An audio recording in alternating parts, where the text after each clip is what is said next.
ሰላም ጤና ይስጥልን ተመልካቾቻችን የአፍሪካን ሬኔሳንስ ቴሌቪዥን ዜናዎች ከዚህ በማስከተል ይቀርባሉ በቅድሚያ ማረስተ ዜናዎችን ነው ውጊያ ከጀመረን ውጤቱ የሚታወቅ ነው የሚያቆመን የለም ሲሉ የኢፌዴሪ ጠቅላይ ሚኒስትር አብይ አህመድ ተናገሩ በኢትዮጵያ በአሁኑ ወቅት ያለው የዋጋ ንረት ወደ 11.7% መውረዱን ጠቅላይ ሚኒስትር አብይ አህመድ ገለጹ ቻይና የማህበራዊ ሚዲያ ተጽዕኖ ፈጣሪዎች መረጃ በሚያጋሩበት ርዕሰ ጉዳይ ላይ ቢያንስ 1 ዲግሪ እንዲኖራቸው የሚያስገድድ አዲስ ህግ አጸደቀች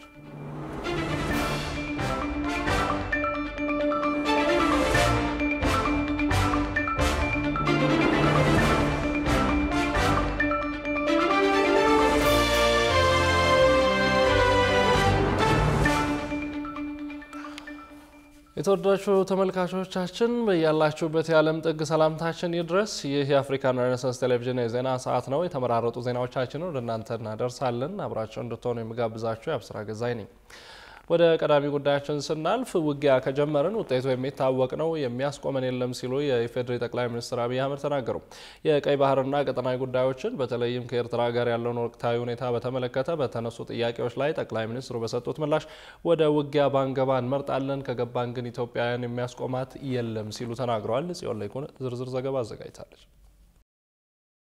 በዛሬው ዕለት ማክሰኞ ጥቅምት 18 ቀን 2018 ዓ.ም በተካሄደው ስድስተኛው የህዝብ ተወካዮች ምክር ቤት 5ኛ ዓመት የሥራ ዘመን ሁለተኛ መደበኛ ስብሰባ ላይ ከምክር ቤት አባላት የተነሱ ጥያቄዎች አመዛኙ በሀገሪቱ የጸጥታ ሁኔታና ኢትዮጵያ አሁን ባለችበት የውጭ ግንኙነት ዙሪያ ያተኮሩ ሆነው አልፈዋል ለጠቅላይ ሚኒስትር አብይ አህመድ ከቀረቡላቸው በእነዚህ ጉዳዮች ላይ ከሚያውጠነጥኑ ጥያቄዎችና ሐሳቦች መካከል በተለይም በአማራና በኦሮሚያ ክልል ያሉ አመታት ያለፋቸው የጸጥታ ችግሮችና በትግራይ ክልል የተደቀነውን የዳግም ውጊያ ስጋት አልፎም ኢትዮጵያና ኤርትራ የጦርነት ዋዜማ ላይ እንደሆነ የሚሰሙ ጉዳዮችን ጨምሮ ኢትዮጵያ በአሁኑ ወቅት በትልቅ የሀገራዊ አጀንዳ ያዘችውን የባህር በር ሁኔታና ተያይዘው ያሉ ቀጠናዊ ጉዳዮች ተነስተዋል ጠቅላይ ሚኒስትር አብይ አህመድ ለነዚህ የጸጥታ ጥያቄዎች በሰጡት ምላሽ በሀገራችን ውስጥ ዘላቂ ሰላም እጦት እንዲኖር የሚፈልጉ የውጭ ጠላቶች የሚያሰማሯቸው የሀገር ውስጥ ተላላኪዎች ናቸው ዘላቂ ሰላም እንዳይፈጠር እክል እየሆኑ ያሉት ሲሉ ተደምጠዋል ኢትዮጵያ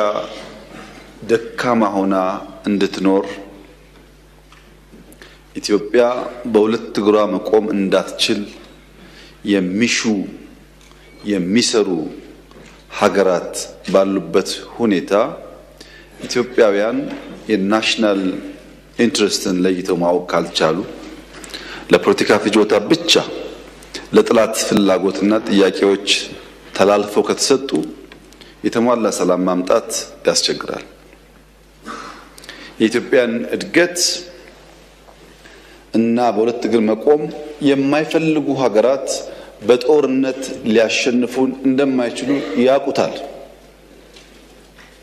ባዳዎቹ በደንብ ያቁታል ለምን የኢትዮጵያን አቅም ላኪው ያቀዋል ተላላኪው ግን ይጓጓል ከነዚህ የጸጥታ ችግር ጥያቄዎች ጋር ተያይዞ የተነሳው ኢትዮጵያና ኤርትራ ያሉበት ለጦርነት የቀረበ የሚመስል ሁኔታና የባህር በር ጉዳይ በአዎንታዊም በአሉታዊ መንገድ በምክር ቤቱ ውሎ የተነሳ ሲሆን ከነርሱ መካከል የምክር ቤት አባሉ ዶክተር ደሳለኝ ጫኔ መንግስት አጣዳፊ የሆኑ የሀገር ውስጥ የጸጥታ ሁኔታዎችን ከመፍታት ይልቅ በውጭ ጉዳይ ላይ ትኩረት መስጠቱ ጥያቄ ያስነሳ ነው ሲሉ ተደምጠዋል መንግስት የቀይ ባህርን ማስመለስ ጉዳይ እንደ ህልውና ጉዳይ በማቅረብ ዋና ትኩረቱንና የፖለቲካ ጉልበቱን ካጣዳፊ የውስጥ ቀውሶች በተለይም ከባድ የጸጥታና የኢኮኖሚ ችግሮችን ከመፍታት ይልቅ በውጭ ጉዳይ ላይ እንዲያርፉ በማድረግ በትችት አቅራቢዎች ዘንድ የህዝብን ትኩረት ከውስጥ አጣዳፊና አሳሳቢ ችግሮች ለመቀየር የተደረገ ጥረት ነው የሚል አስተያየት እንዲሰጥ አድርጓል ብሔራዊ ጥቅምን ለማስከበር የሚደረግ ማንኛውም አይነት ዲፕሎማሲያዊ ጥረትን በግል ይቀበላል መንግስት ጉዳዩን የመራበት መንገድ ግን 10 ድስት ጥዶ አንዱንም ሳያማስል እንደሚያሳርረው አይነት ነው መጀመሪያ ከኤርትራ ጋር ሰላም ተፈጠረ የወደብ መጠቀም ውስጥ እንገባለን ተብሎ መንገዶችን ወደ ማደስ ተጀምሮ ነበር እሱ በመናውቀው መንገድ ተቋረጠ ከዛ ከሶማሊላንድ ጋር ውል ተፈጸመ ከዛ ከጅቡቲ ጋር ታጁራን ለማልማት ከዛ እንደገና ከሶማሊያ ጋር ባንካራ ውጤት ተሞክሯል ግን እስካሁን ተጨባጭ ውጤት አልታየም ትላንት ይመስለኛል እንደውም የታጁራን ወደብ ሳውዲ በረጅም ጊዜ የሊዝ ውል እንደወሰደችው እየሰማን ነው ከኛ በኋላ መጥቶ ይመስለኛል አሁንም ደግሞ ከኤርትራ ጋር በጦርነት ዋዜማ ላይ የምንገኝ ይመስለኛል። የፌደራል መንግስቱ ከትግራይ ኃይሎች ጋርም ከፍተኛ መካረር ውስጥ እንደገባ ግልጽ ነው። ክቡር ጠቅላይ ሚኒስትር፣ ሁላችንም ካለፈው ጥፋቶቻችን ለምን አንማርም? እንደ ሀገር ስንት ትውልድ በጦርነት እየበላን እንቀጥላለን? ጠቅላይ ሚኒስትር አብይ አህመድ ዶክተር ደሳለኝ ጫኔን ጨምሮ ከዚህ ጉዳይ ጋር ተያያዥነት ያላቸው ጥያቄዎች በሰጡት ምላሽ የባህር በር በተለይም የአሰብ ጉዳይ ከኢትዮጵያ ሲነጠቅ ጀምሮ ያለ ፍትህ የተነጠቀ መሆኑን ጠቅሰው መንግስታቸው አሁን ሳይሆን ስልጣን ሲቆናጠጥ ጀምሮ ሲሰራው የነበረው ስራ መሆኑን ተናግረዋል። መጀመሪያ ኢትዮጵያን የቀይ ባህር አክሰስ ያሳጣው ውሳኔ ማን ወሰነው? ካቢኔው ይሆናል ብለን የካቢኔውን ዶክመንት ብናገላብጥ የለም ካቢኔው ያቆም የለም ምክር ቤት ይሆናል የወሰነው ብለን ብንወስን ምክር ቤቱም አልነበረ ምክር ቤት አያቀው ውሳኔው የለም የኢትዮጵያ ህዝብ ሪፈረንደም ወስኖ እንዳይባል ነበርንኛም ያኔ የኢትዮጵያ ህዝብ ያልወሰነው ተወካዮቹ ያላዩት ቢያንስ ካስፈጻሚ ካቢኔ ያላየው ውሳኔ ማን ወሰነው? አንድ ገጽ ወረቀት ማግኘት አልቻልንም። እንዴት እንዳጣነው የሚያስረዳ ከግጭቱ በኋላ በኢትዮጵያና ኤርትራ መካከል ሰላም ሲፈጠር መጀመሪያ ነው ወደ አስመራ ተጉዤ በኋላ የኤርትራው ፕሬዝዳንት ወደ ኢትዮጵያ ሲመጡ የመጀመሪያው መድረክ ያደረግነው ሚሊኒየም አዳራሽ ነው። ብዙ ህዝብ አለበት። በላይቭ ቲቪ ሁላችሁ ወይ ነበራችሁ ወይ ሰምታችኋል። ካልሰማችሁ አሁን ገብታችሁ ዩቲዩብ ላይ ስሙት። የመጀመሪያው ስብሰባ አሰብ ነው የሚለው ኤርትራ ስመላለስ አስመራን ካየው በኋላ ከክቡር ፕሬዝዳንቱ ጋር አሰብ መሄድ ፈልጋለሁ ብዬ አሰብ ሄጄ ነበር። አሰብ ባህሩ ጋር ቆመን ያወራነው ምንድነው? ስለ ፖርት ነው። ተመልሳችሁ ማየት ትችላላችሁ። የት? ኤርትራ ምድር ውስጥ።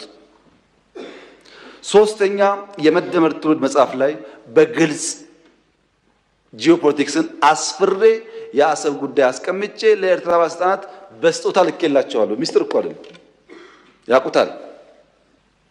አራተኛ እናንተ የምታቁት የዛሬ 6 ዓመት 5 ዓመት ባህር ኃይል አቋቁመናል እኮ እና ምን እዚህ ውስጥ ነው አይኑ ባህር አቋቁመ ነው?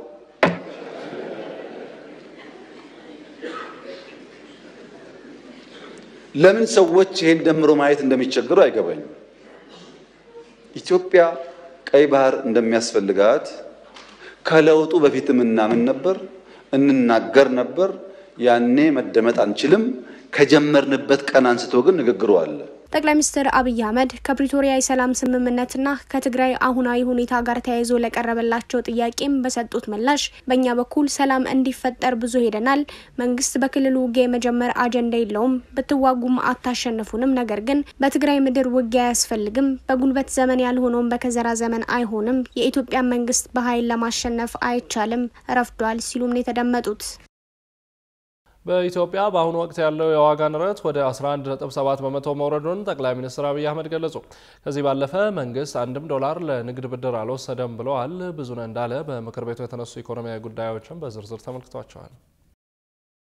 ስድስተኛው የህዝብ ተወካዮች ምክር ቤት 5ኛ ዓመት የሥራ ዘመን ሁለተኛ መደበኛ ስብሰባ ላይ ከምክር ቤት አባላት በርካታ ጉዳዮች ተነስተዋል። የህዝብ ተወካዮች ምክር ቤት አባላት ጠቅላይ ሚኒስትር አብይ አህመድ ምላሽና ማብራሪያ እንዲሰጡባቸው ኢኮኖሚያዊ፣ ማህበራዊ፣ ፖለቲካዊ፣ ዲፕሎማሲያዊና የሰላምና ጸጥታ ጉዳዮችን የተመለከቱ ጥያቄዎችንና አስተያየቶችን ያቀረቡ ሲሆን ጠቅላይ ሚኒስትሩም ለጥያቄዎችና አስተያየቶቹ ምላሽና ማብራሪያን ሰጥተዋል። ከኢኮኖሚያዊ ጉዳዮች ጋር ተያይዞ የምክር ቤት አባላት በርካታ ጥያቄዎችን ያነሱ ሲሆን የኑሮ ውድነትን በዘላቂነት ለመፍታትና ህገወጥ የዋጋ ንረትን ለመከላከል በመንግስት በኩል የተወሰደ እርምጃ ምን ይመስላል የሚለውን ጨምሮ የምክር ቤት አባሉ የሆኑት ዶክተር ደሳለኝ ጫኔ ተከታዩን ጥያቄ አቅርበዋል። ኑሮ ውድነትና የድህነት ቅነሳን በተመለከተ መንግስት በሚያቀርባቸው ይፋዊ ስታቲስቲክስና በህዝብ የዕለት ከዕለት ኑሮ መካከል ያለውን ሰፊ ልዩነት እንዴት ሊያብራራልን ይችላል? መሰረታዊ የምግብና የፍጆታ ዕቃዎች ዋጋ መጨመርን ለመከላከልና ተጨማሪ ቤተሰቦች ወደ ድህነት እንዳይገቡ ለመከላከል መንግስት ለመተግበር ያቀደው አስቸኳይ ዕቅድ ካለ ቢብራራልን። ሁለተኛ ስለ ውጭ ዕዳና የማክሮ ኢኮኖሚ መረጋጋትን በተመለከተ ነው። ኢትዮጵያ ለፋይናንስና ለማክሮ ኢኮኖሚ መረጋጋቷ ከፍተኛ ስጋት የሆኑባት ከባድና ዘላቂነት የሌላቸው የውጭና የሀገር ውስጥ ዕዳ ፈተናዎች ተደቅነውባታል። አገሪቱ በአሁኑ ወቅት ከፍተኛ የዕዳ ጫና ወይም ዴት ዲስትረስ ውስጥ የምትገኝ ሲሆን በቡድን 20 የጋራ ማዕቀፍ ውስጥ ውስብስብ የሆነ የዕዳ ማስተካከያ ወይም ሪስትራክቸሪንግ ሂደት እያካሄደች ነው። ከዩሮቦንድ አበዳሪዎች ጋር ሲካሄድ የነበረው ተስፋ ሰጪ የዕዳ መልሶ ማዋቀር ንግግሮችም መበላሸታቸው ተዘግቧል። በውጭ ምንዛሪ ገበያው በባንክና በትይዩ ገበያው መካከል ያለው ክፍተት ከቀን ወደ ቀን እየሰፋ ነው። ከነዚህ ተግዳሮቶች አኳያ መንግስት ማህበራዊ ወጪዎችን ሳይቀንስ ያሉብንን ከፍተኛ የውጭ ዕዳ ለመክፈልና የፋይናንስ ክፍተቱን ለመሸፈን እየሰራ ያለው ስራ ምንድነው? ጠቅላይ ሚኒስትር አብይ አህመድ የኢኮኖሚ ጉዳዮችን በሚመለከት በሰጡት ምላሽ ኢትዮጵያ ውስጥ መጥቷል ያሉትን ኢኮኖሚያዊ እድገት የሚታይ የሚዳሰስ የሚጨበጥ እንደሆነና እንደ ከዚህ ቀደሙ ያለ የቁጥር እድገት አይደለም ብለዋል።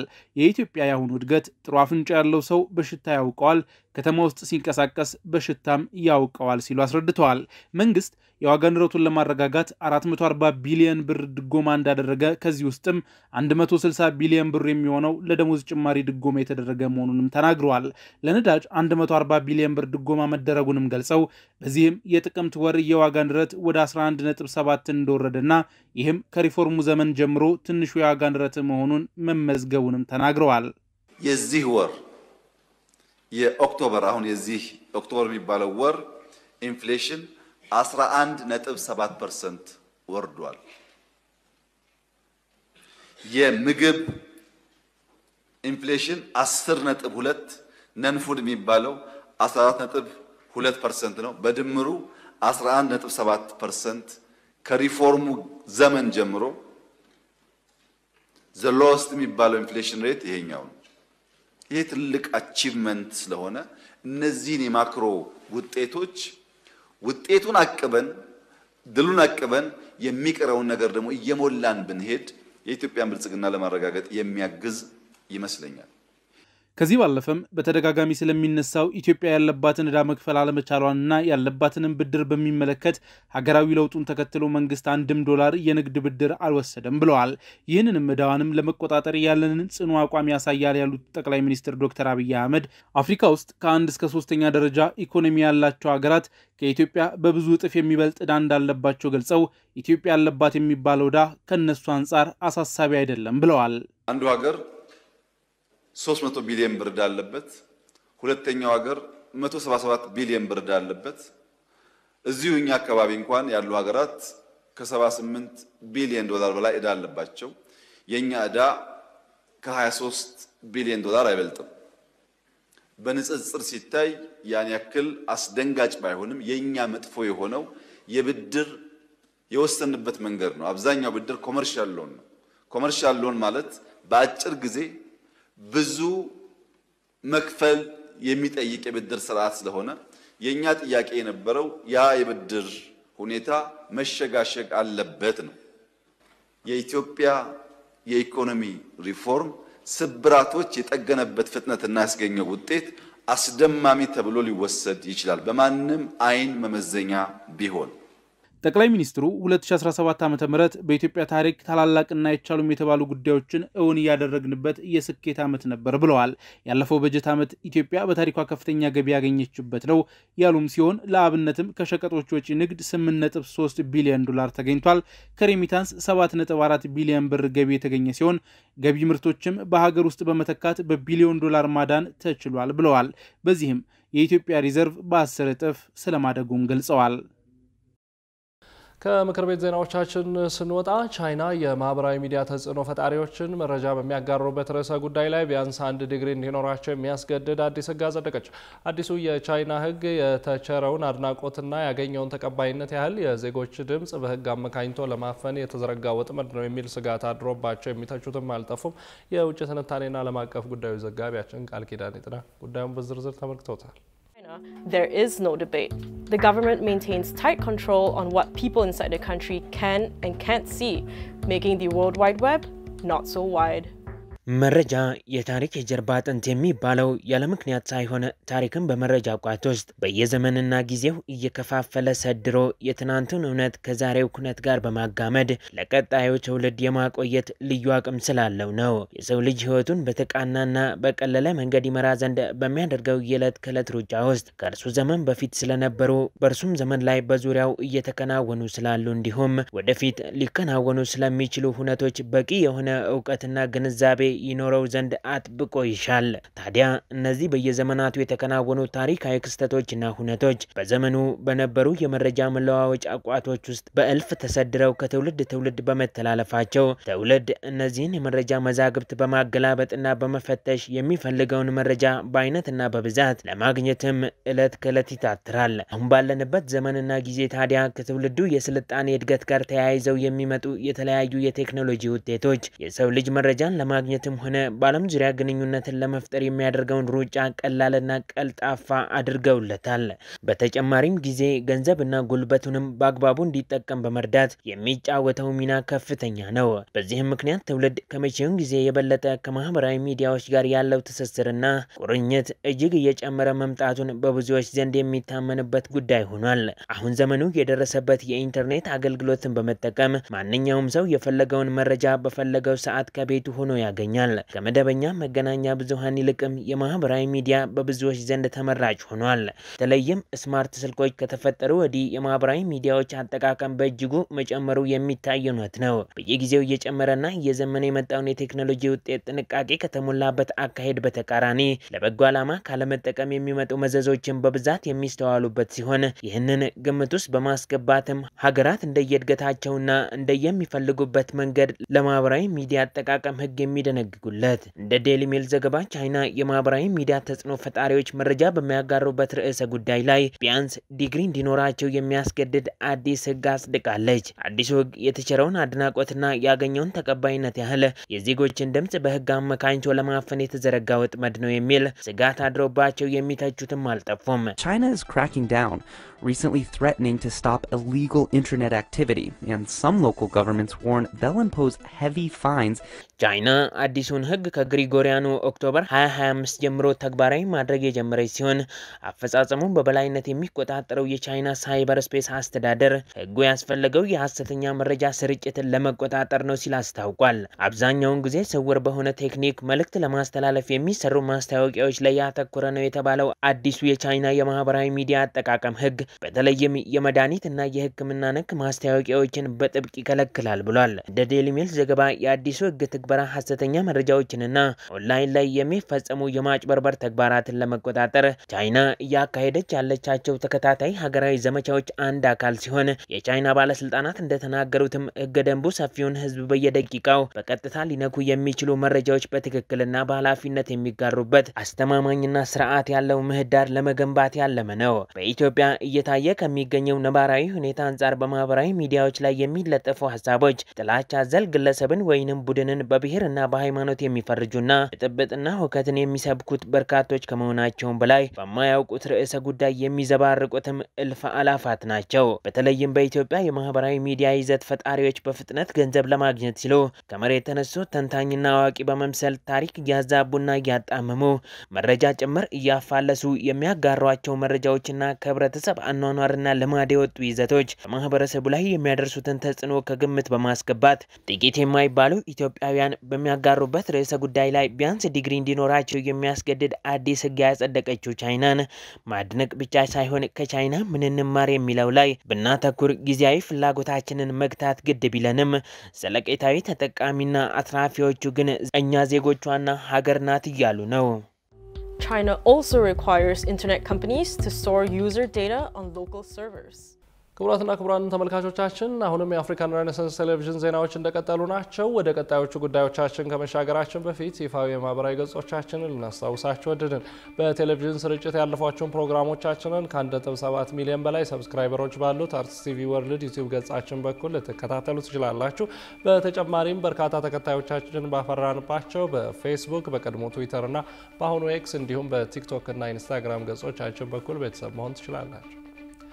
ከቆይታ በኋላ ኢትዮጵያውያን አትሌቶች ከትራክ ውጪ ምርጥ አትሌቶች እጩ ውስጥ የተካተቱበትን ጨምሮ የተመራረጡ ልዩ ስፖርታዊ መረጃዎችን ወደ እናንተ እናደርሳለን። ይጠብቁን። በድሬዳዋ ከተማና በኢትዮጵያ ሶማሌ ሲንቀሳቀሱ የነበሩ 43 የኦሮሞ ነጻነት ሰራዊት አመራርና አባላት መገደላቸው ተገለጸ። የታጣቂ ቡድኑ ኃይል በአካባቢው በተንቀሳቀሰበት ወቅት 2 የፖሊስ አባላትን መግደሉንና ዘመቻው ሲካሄድ የህይወት መስዋዕትነት የከፈሉ የጸጥታ ኃይል አባላት እንዳሉም የምስራቅ ኢትዮጵያ ጥምር የጸጥታ ግብረ ኃይል አስታውቋል። ሩሃ ግርማ ተጨማሪ አላት። በድሬዳዋ ከተማ አስተዳደርና በሶማሌ ክልል ሲንቀሳቀስ የነበረው የኦሮሞ ነጻነት ሰራዊት ቡድን አመራርና አባላት የነበሩ 43 ግለሰቦች መገደላቸውን እንዲሁም ሌሎች እንደተማረኩና እጅ እንደሰጡ የምስራቅ ኢትዮጵያ ጥምር የጸጥታ ግብረ ኃይል አስታውቋል። መንግስት ሸኔ በማለት በሚጠራው የኦሮሞ ነጻነት ሰራዊት ክንፍ ላይ ተወስዷል የተባለውን እርምጃ በተመለከተ ዝርዝር መረጃ ይፋ የተደረገው የድሬዳዋ ፖሊስ ጠቅላይ መምሪያ ዋና አዛዥ ኮሚሽነር አለሙ መግራ በሰጡት መግለጫ ነው። የፖሊስ ኮሚሽነሩ እንደተናገሩት ከአጎራባቹ ከኦሮሚያ ክልል በምዕራብ ሐረርጌ በተለይም በአንጫር ዲንዳን አካባቢ የተነሱ የኦሮሞ ነጻነት ሰራዊት አባላት ወደ ድሬዳዋ ከተማ አስተዳደር የገቡት ከአንድ ወር በፊት መስከረም 19 ቀን ነው። ወደ ከተማ አስተዳደሩ የተንቀሳቀሰው የታጣቂ ቡድን ክንፍ አባላት ብዛት ከ70 እስከ 80 መሆኑ እንደተደረሰበትም አስረድተዋል። ታጣቂ ቡድኑ ወደ አካባቢው ከገባ በኋላ 2 የፖሊስ አባላት፣ 3 የሚሊሻ አባላት እንዲሁም 1 መምህርን መግደሉን በመግለጫው ላይ አንስተዋል። በሶማሌ ክልል ሲቲ ዞን ላስዴሪ አካባቢ ውስጥም 4 የቻይና መንግስት ሰራተኞች የሆኑ ኢትዮጵያውያን በቡድኑ ታግተው እንደነበርና 4 ሚሊዮን ብር ተከፍሎ መለቀቃቸውን ጠቅሰዋል። በድሬዳዋ ከተማና ሶማሌ ክልል መንቀሳቀስ ጀምሮ ነበር የተባለውን የኦሮሞ ነጻነት ሰራዊት ክንፍ ለማጥቃትና ለማጥፋት 7 የፌዴራልና የክልል ጸጥታ አካላትን በአባልነት የያዘው የምስራቅ ኢትዮጵያ ጥምር የጸጥታ ግብረ ኃይል ወደ ስራ መግባቱን ገልጸዋል። የጸጥታ ኃይሎቹን ጥምረት በመወከል መግለጫ የሰጡት ኮሚሽነር አለሙ እንደሚያስረዱት ከግብረ ኃይሉ አካላት መካከል የመከላከያ ሰራዊት ምስራቅ እዝና የምስራቅ ኢትዮጵያ የፌዴራል ፖሊስ ፈጥኖ ደራሽ ኃይል ይገኙበታል። ኮሚሽነር አለሙ መግራ በመግለጫቸው ኦነግ ሸኔ የሽብር ቡድኑ በምዕራብ ሐረርጌ በኩል አቋርጦ በኤረና ሁርሶ ጀርባ በማድረግ ወደ ድሬዳዋ የገጠር አካባቢዎች ገብቶ እንደነበር አስታውቀዋል። ቡድኑ በአስተዳደሩና በአጎራባች ክልሎች መሰረተ ልማት ብሎም ኢንዱስትሪዎች ላይ ጥቃት ማድረስና የብሔር ግጭት ማስነሳት ተቀዳሚ ዓላማው መሆኑን አመልክተዋል። የኢፌድሪ መከላከያ ሰራዊት በበኩሉ ጥቅምት 2018 ዓ.ም ባወጣው መግለጫ በምስራቅ ሐረርጌ ዳሬዋ ቂሌ ዋሻ ቀርሳ ወረዳ የጥፋት ተልዕኮን ለመፈጸም በአካባቢው እየተንቀሳቀሰ የነበረው የሸኔ ቡድን ላይ እርምጃ መውሰዱን አስታውቋል። በተወሰደው እርምጃ 17 የቡድኑ አባላት ሲደመሰሱ 14 አባላት ከነሙሉ ትጥቃቸው መማረካቸውን ገልጿል። ክቡራት ተመልካቾቻችን አሁን ደግሞ የቀድሞ ዝነኛ እግር ኳስ ተጫዋች ወደ ሃይማኖት አገልጋይነት መግባቱን ጨምሮ ልዩ ስፖርታዊ መረጃዎችን ወደ እናንተ የምናደርስበት ሰዓት ላይ ደርሰናል። ስፖርታዊ መረጃዎቹ በባልደረባችን ጌታውን አበበ ወደ እናንተ ይደርሳሉ። ከመረጃዎቹ ጋር መልካም ቆይታ።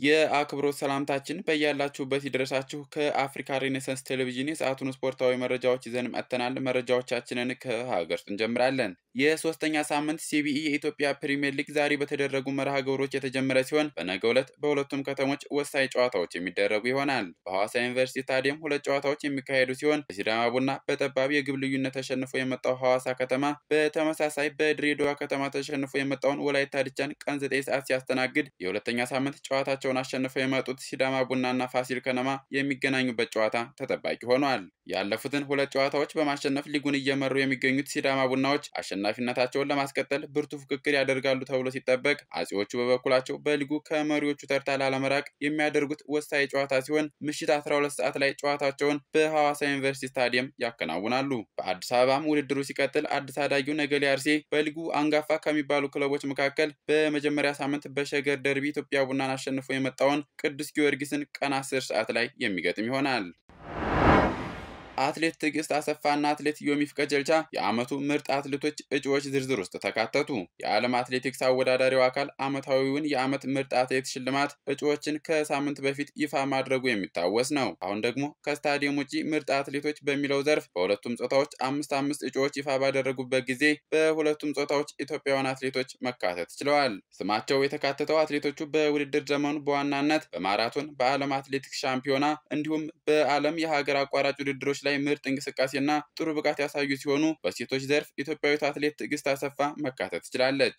እሷም የለንደን ማራቶን አሸናፊ ስትሆን ከሰሞኑ በቶኪዮ በተካሄደው የዓለም አትሌቲክስ ሻምፒዮና ለሀገሯ የብር ሜዳሊያ ያስመዘገበች መሆኗና በተለይ በሴቶች ብቻ በተሳተፉበት የማራቶን ርቀት የዓለም ክብረ ወሰን ባለቤት መሆኗ ለእጩነት እንድትቀርብ አድርጓታል። በዚሁ ዘርፍ የአምና አሸናፊዋና ትውልደ ኢትዮጵያዊቷ ሲፈን ሀሰን ስትካተት ሲፈን በዚህ ዓመት የለንደን ማራቶንን በ3ኛ ደረጃ ስታጠናቅቅ በአውስትራሊያ ሲድኒ ማራቶን ለመጀመሪያ ጊዜ በመሳተፍ ውድድሩን በበላይነት ማጠናቀቅ ችላለች። ሌሎች በእጩነት ስማቸውን ያካተቱ አትሌቶች ደግሞ የዓለም አትሌቲክስ ሻምፒዮና የማራቶን ርቀትን በበላይነት ያጠናቀቀችውና የዓለም የሴቶች 10 ኪሎ ሜትር የመንገድ ሩጫ ክብረ ወሰን ባለቤት የሆነችው ፔሬዝ ቼፕቸርቸር፣ የሴቶች የግማሽ ማራቶን 3ኛውን ፈጣን ሰዓት ያስመዘገበችው አግነስ ኒግቺች እና ስፔናዊቷ ማሪያ ፔሬዝ ናቸው። በወንዶች ዘርፍ ኢትዮጵያዊው አትሌት ዮሚፍ ቀጀልቻን ስሙን ሲያካትት ለዚህ የሚያበቃው በቫሌንሺያ ማራቶን ያስመዘገበው 57 ደቂቃ ከ30 ሰከንድ የግማሽ ማራቶን የዓለም ክብረ ወሰን ሲሆን ይህ ክብረ ወሰን ከሰሞኑ በዓለም አትሌቲክስ እውቅና ማግኘቱ ይታወሳል።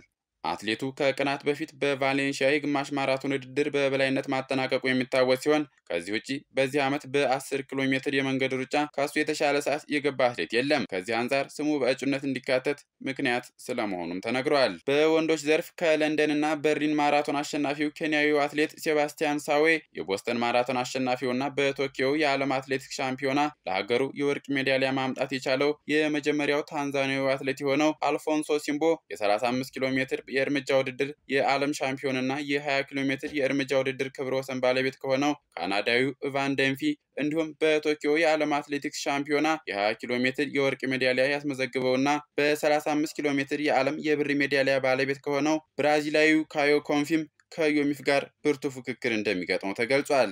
መላው የአትሌቲክስ ቤተሰብ በዓለም አትሌቲክስ የተለያዩ የማህበራዊ ትስስር ገጾች ላይ ይገባዋል የሚለውን አትሌት ድምጽ መስጠት እንደሚችል የተገለጸ ሲሆን አሸናፊዎቹ በፈረንጆቹ ህዳር 30 በፈረንሳይ ሞናኮ ላይ በሚደረገው የሽልማት ስነ ስርዓት ላይ ይፋ ይደረጋል። ባለፈው ዓመት ይህንን የሽልማት ዘርፍ የፓሪስ ኦሎምፒክ የማራቶን ውድድር በበላይነት ያጠናቀቀው ኢትዮጵያዊው አትሌት ታምራት ቶላ ማሳካቱ አይዘነጋም።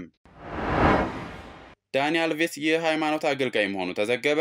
ብራዚላዊው የቀድሞ የባርሴሎና ተጫዋችና በቅርቡ ከእስር ቤት በነጻ የተሰናበተው ዳኒ አልቬስ የሃይማኖት አገልጋይ መሆኑ ተገልጿል። በ2022 በባርሴሎና ውስጥ በሚገኘው ሱቶን የምሽት ክለብ ውስጥ በግል ክፍል ውስጥ የ23 ዓመቷን ልጃገረድ አስገድዶ በመድፈር የ4 ዓመት ተኩል እስራት ተፈርዶበት እንደነበር ይታወሳል። በወቅቱ ለደረሰው ጉዳት ማካካሻ ባለፈው የ2024 ክረምት የ150,000 ዩሮ ካሳ በመክፈል ተጎጂዋን በከፊል በመካሱ ፍርድ ቤቱ የእስር ቅጣት ካጠናቀቀ በኋላ ለ5 ዓመት እንዲቀጣና ተጠቂዋን ለ9 ዓመት ከ1000 ሜትር ርቀት ላይ እንዳይቀርብ ወይም በማንኛውም መንገድ ከሷ ጋር እንዳይገናኝ በጊዜው ወስኖ ነበር። የ42 ዓመቱ ዳኒ አልቬዝ 14 ወራት በእስር ካሳለፈ በኋላ ይግባኝ ጠይቆ ፍርድ ቤቱ የቀረበውን ማስረጃ በቂ አይደለም በሚል በነጻ አሰናብቶታል። ብራዚላዊው ዳኒ አልቬዝ አሁን ላይ በሰሜናዊ ስፔን ጂሮና በሚገኘው የኢቫንጀሊካል ቤተክርስቲያን መምህር እንደሆነ የተገለጸ ሲሆን ከባርሴሎና ከለቀቀ በኋላ በተደጋጋሚ የክርስቲያኖ ሮናልዶ አድናቂ እንደሆነ የሚናገረው ዳኒ አልቬዝ በአንድ ወቅት እኔ ክርስቲያኖ ሮናልዶ ከበፊትም ጀምሮ ወደዋለሁ፣ በባርሴሎና እያለሁ ያንን መናገር አልችልም፣ ምክንያቱም የሪያል ማድሪድ ተጫዋች ነው፣ ነገር ግን አሁን ኳስ ካቆምኩ በኋላ መናገር እችላለሁ ሲል መናገሩ ይታወሳል። በእግር ኳስ ተጫዋቾች ታሪክ በዋንጫ ያሸበረቀ ተጫዋች በመሆን ተጠቃሽ የሆነው ዳኒ አልቬዝ አሁን ደግሞ ወደ ሃይማኖታዊ አገልግሎት መግባቱ በብዙዎች ዘንድ መነጋገሪያ አድርጎታል።